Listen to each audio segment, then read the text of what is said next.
We had the Aljamain Sterling, Peter Yan, re-meet. What do they call it? What do they call it when they unification bout when they reunite the belts? The what is it? The interim title and their actual championship. Peter Yan came out of that fight talking about well, I win 4-5 and I win 1. Nah, dog. You lost 2, 3, and 4. That's just a fact. There's only 5 rounds. Sorry. Yeah, I fight. It was a good fight, but Aljo definitely dominated him. It was an fight. He dominated him in straight 3 rounds for sure. I don't even know. In the 4th round, I don't know if he got him in that 4th round. Didn't Peter Yan get control time in that round? I think he only got him in 2 and 3. Aljo.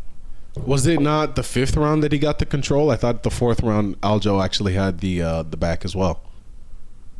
Or I could be tripping. We have to rewatch these. But even still, 2 full rounds of dominance to only certainly we can remember 1 round where you got the back and you were taking control. Well, I believe he took the back in 4. Yeah, that's what I'm saying. I think he took the back. He took the back and that's where he got most of his control time, in the 4th round. And in the 5th round, he got, that's you could call it recency bias, but he did definitely win that last round. Aljo didn't give him any offense. Peter Yan was just kind of piecing him up, grappling him. In the grapple exchanges, he was taking knees and elbows and whatnot. So, I don't know. Did Peter Yan end that fight on top? Pause. Yeah, I don't know if he was on top, but he had him on the cage. They were grappling. Yes, he did have him on the cage. Yes, because it was after that grappling exchange.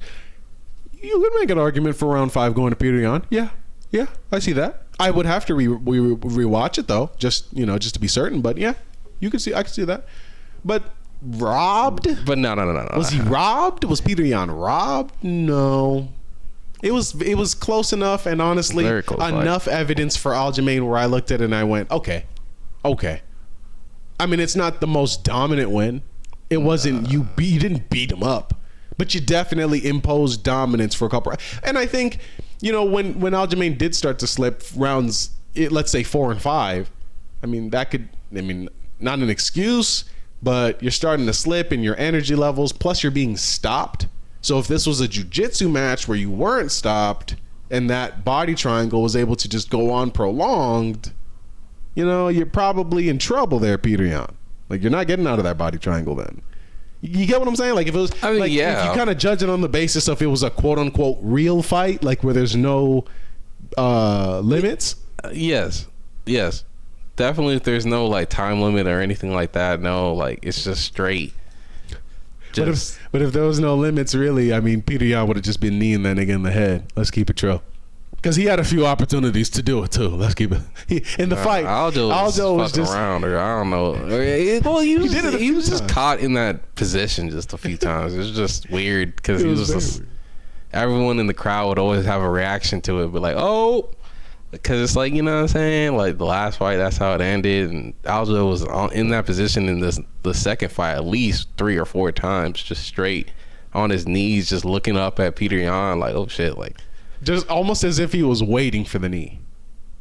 Almost as if he was baiting for it. I even said it in the fight. There was a moment where there was a scramble and Aljo just kind of Aljamain Sterling, he just kind of scrambles away from Peter Yan, but he does it on all 4s.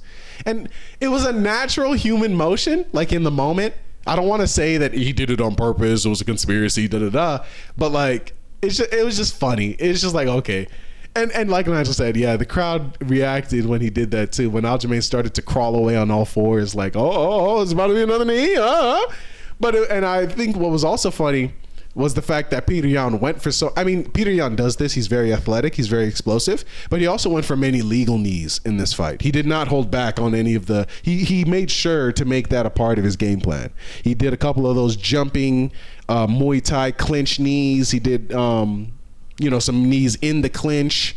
He didn't keep his legs reserved. I think maybe the leg kicks maybe he was a little more stand up, a little more boxy, a little more. But like, nah. But his knees were flying though, which is funny. The Petr Yan I saw tonight, though, I'll say this: wasn't the Petr Yan I saw when he fought Corey Sandhagen. Like he's just seemed a little more just aggressive. Like he really wanted to take out Aljamain Sterling's head off that first round, swinging for the fences. Like no regard. Like he really wanted to knock out Aljo. Like he didn't. He had nothing else on his mind besides that. Like it just felt like, because in the Sandhagen fight, you know what I'm saying, Sandhagen was he was teeing off in the first 2 rounds. Okay, cool. But then Petr Yan adjusted and he just started to counter Corey Sandhagen accordingly. And just like you can even say in the first Aljo Petr Yan fight, like it's exactly the same thing. Like Petr Yan stayed composed even after Aljo was putting on a high output in the first 2 rounds. Petr Yan stayed composed. He said, all right, Aljo got his 2 low takedowns, cool. But he started to counter the takedowns by giving out his own, and just was so calm and collected. No like real like anger and emotion behind it. I think the anger tapered off like as he got into the fight. But yes, he was quite compromised a little. He was a little compromised in the beginning of the fight. Yeah, like in the beginning of the fight, it was just straight. Like he kind of like forgot the game plan or something. Like he just went on to his own. Like I really got to take this guy's head off. He was just on that mission. Like, and you could just see like that. Okay, you have Petr Yan, right? And he has that emotional output. And then you can do a comparison with Volkanovski. Volkanovski is not coming in there all emotional shit. He's just coming in there, this is my game plan, this is what I'm going to do. And he laid it